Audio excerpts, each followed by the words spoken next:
Hello friends, നമ്മുടെ കപ്പൽ ഇപ്പോൾ ഉള്ളത് അറ്റ്ലാന്റിക് ഓഷ്യനിലാണ്. മൊറോക്കോയിൽ നിന്ന് സിംഗപ്പൂരിലേക്കുള്ള യാത്രയിൽ നമ്മളുടെ കപ്പൽ മൊറോക്കോയിലായിരിക്കുന്ന സമയത്ത് ചെറിയൊരു പരിപാടി ഉണ്ടായിരുന്നു നമ്മുടെ കപ്പലിൽ. അത് നിങ്ങളുമായിട്ട് ഷെയർ ചെയ്യാനാണ് ഇന്നത്തെ ഈ വീഡിയോ. അപ്പം നമുക്ക് നമ്മുടെ വീഡിയോയിലേക്ക് പോകാം. ഈ പുറത്തേക്ക് നോക്കി നിൽക്കുന്ന പൈപ്പുകളൊക്കെ ഉണ്ടോ? ഇവരാരാണെന്ന് ചോദിച്ചു കഴിഞ്ഞാൽ ഇവരാണ് നമ്മുടെ കപ്പലിലേക്ക് വേണ്ടുന്ന ഫ്യൂവൽ, എണ്ണയെ നമ്മുടെ കപ്പലിൻ്റെ സ്റ്റോറേജ് ടാങ്കിലേക്ക് നിറക്കുന്നത്. അതേപോലെ തന്നെ നമ്മളുടെ കപ്പലിൽ വരുന്ന വേസ്റ്റ് എണ്ണയെയും വേസ്റ്റ് വെള്ളത്തെയും പുറത്തേക്ക് കളയാനും ഈ പൈപ്പുകളാണ് നമ്മളെ സഹായിക്കുന്നത്. കപ്പലുകളിൽ വേസ്റ്റ് വരുന്ന എണ്ണയെയും വെള്ളത്തെയും നമ്മൾ വിളിക്കുന്നത് സ്ലഡ്ജ് എന്നാണ്. അപ്പോൾ നമ്മളുടെ കപ്പലിലെ സ്ലഡ്ജ് കൊണ്ടുപോകാൻ വേണ്ടിയിട്ടാണ് ഈ ലോറി നമ്മളുടെ കപ്പലിൻ്റെ അടുത്തിപ്പോൾ എത്തിയിരിക്കുന്നത്. താഴത്ത് നമ്മുടെ ലോറിയിൽ വന്ന ചേട്ടൻ നമ്മുടെ കപ്പലുമായിട്ട് ബന്ധിപ്പിക്കേണ്ട പൈപ്പ് റെഡിയാക്കുന്ന തിരക്കിലാണ്. നമ്മുടെ കപ്പലിലെ നമ്മുടെ കൂട്ടുകാർ നമ്മുടെ കപ്പലിലെ പൈപ്പ് താഴത്തുനിന്ന് വരുന്ന പൈപ്പുമായിട്ട് ബന്ധിപ്പിക്കേണ്ട കാര്യങ്ങൾ ചെയ്യുന്നതിൻ്റെ തിരക്കിലും. കപ്പലുകളിലെ ഏറ്റവും ഇമ്പോർട്ടൻ്റ് ആയിട്ടുള്ള ഒരു പരിപാടിയാണ് കപ്പലുകളിൽ വേസ്റ്റ് വരുന്ന ഈ എണ്ണയും വെള്ളവും പുറത്തേക്ക് എത്തിക്കുന്നത്. ഇത് ഏറ്റവും ഇമ്പോർട്ടൻ്റ് ആയിട്ടുള്ള പരിപാടികളിൽ ഒന്നെന്ന് പറയാനുള്ള കാരണം, ഇതൊരു ചെറിയ എമൗണ്ട് അല്ല നമ്മൾ കപ്പലിൽ നിന്നും പുറത്തേക്ക് എത്തിക്കുവാൻ പോകുന്നത്.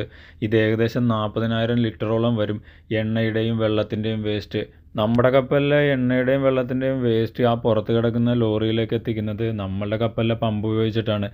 ഏകദേശം ഇതിനെടുക്കുന്ന സമയം എന്ന് പറയുന്നത് 2 മണിക്കൂറാണ്. ഈ 2 മണിക്കൂർ കൊണ്ട് 40,000 ലിറ്ററോളം വരുന്ന ഈ എണ്ണയുടെയും വെള്ളത്തിൻ്റെയും വേസ്റ്റ് നമ്മൾ ആ ലോറിയിലേക്ക് എത്തിക്കുന്നതാണ്. ഈ ഒരു പരിപാടി തുടങ്ങുന്നതിന് മുമ്പ് നമ്മുടെ കപ്പലിലെ ജോലിക്കാർ ചേർന്നിട്ട് ഒരു യോഗം ചേരാറുണ്ട്. ഇതിനെ നമ്മൾ ടൂൾ ബോക്സ് മീറ്റിംഗ് എന്നാണ് വിളിക്കുന്നത്. ഈ ടൂൾ ബോക്സ് മീറ്റിങ്ങിന് ശേഷമാണ് നമ്മൾ ഈ പരിപാടി തുടങ്ങുന്നത്. ഈ ടൂൾ ബോക്സ് മീറ്റിങ്ങിൽ നമ്മളുടെ കപ്പലിലെ എൻജിനീയർ നമുക്ക് കറക്റ്റായിട്ടുള്ള ഇൻസ്ട്രക്ഷൻസ് തരും. നമുക്ക് എന്തൊക്കെ ചെയ്യാം, നമുക്ക് എന്തൊക്കെ ചെയ്യാൻ പാടില്ല എന്നുള്ളത്. ഇതിനനുസരിച്ചാണ് നമ്മളുടെ ഈ ഒരു പരിപാടി മുമ്പോട്ട് പോകുന്നത്. നമ്മളുടെ കപ്പലിലെ എണ്ണയും വെള്ളവും ഒരുമിച്ച് ചേർന്ന ഈ സ്ലഡ്ജ് പുറത്തേക്ക് എത്തിക്കുന്ന സമയത്ത് ഒരു കാരണവശാലും നമ്മൾ ഉപയോഗിക്കുന്ന ഹോസിൽ നിന്ന് ഇത് പുറത്തേക്ക് പോകാൻ പാടില്ല. അങ്ങനെ പുറത്തേക്ക് പോയാൽ അത് നമ്മളുടെ കമ്പനിയെയും നമ്മളുടെ കപ്പലിനെയും സാരമായി ബാധിക്കുന്നതാണ്. അപ്പോൾ നമ്മുടെ ലോറിയിലെ ചേട്ടൻ്റെ ഹോസ് റെഡിയാക്കി നമുക്ക് തന്നിട്ടുണ്ട്. നമ്മളുടെ ക്രെയിൻ അത് നമ്മുടെ കപ്പലിനോട് ചേർത്ത് എത്തിച്ചിട്ടുണ്ട്. ഇനി നമ്മളിപ്പോൾ നമ്മളുടെ ആ ഹോസിനെ നമ്മളുടെ കപ്പലിലെ പൈപ്പിനോട് ബന്ധിക്കാൻ പോവുകയാണ്.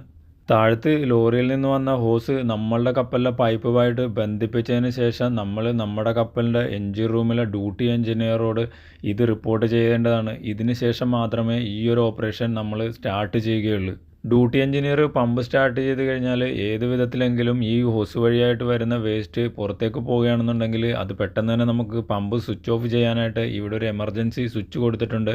അതുപയോഗിച്ച് നമുക്ക് പെട്ടെന്ന് തന്നെ പമ്പ് സ്വിച്ച് ഓഫ് ചെയ്യാൻ സാധിക്കുന്നതാണ്. അപ്പോൾ ഇതാണ് നമ്മുടെ മൊറോക്കോയിലെ പരിപാടി. ഇത് നിങ്ങൾക്ക് ഇഷ്ടപ്പെട്ടെങ്കിൽ നമ്മളെ ചാനൽ ഫോളോ ചെയ്യാൻ മറക്കരുത്.